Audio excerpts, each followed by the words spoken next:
Nagsimula kami year 2000, 25 years. Nag-start ako ng gumagawa ng concrete product. Yung naparami namin itong mga unit.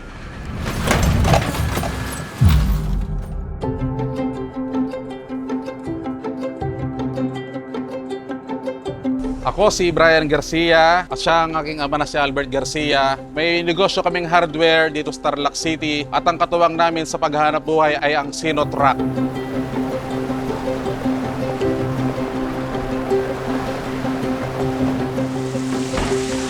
Tulad nung dinideliveran namin papuntang Zambales, napakatarik nun. Hindi kakayanin ng ordinaryong tarak lang yun. Ang ginamit ko doon si Sinotrack. Bali wala lang sa kanya yung matatarik na akunan na kahit na punong-puno siya ng karga. Napakalakas, wala akong inaalala kahit preno, sa puwersa ng makina. Siguradong kakayanin talaga niya.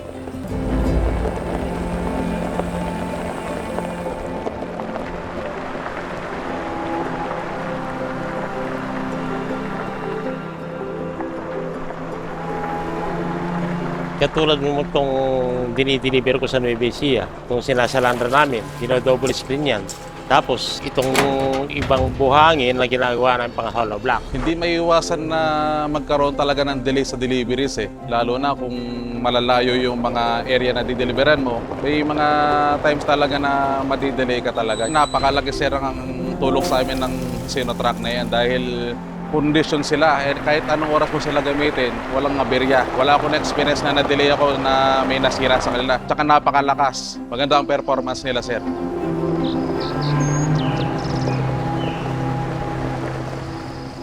Siyempre maganda sa pakiramdam yan. Nakikita mo, mga dinideliver mo sa kanila, nandun, nakakabit. Sa kasalukuyan po, supplier po ako ngayon ng bahay-sambahan. Ako po nagsusupply sa kanila. Katuwang po ang mga Sinotrack. Napakasarap po sa pakiramdam na nakikita ko na may bahagi ako sa mga bagong kapila na naitatayo. Napakasarap sa pakiramdam na meron akong naitutulong sa progreso ng komunidad.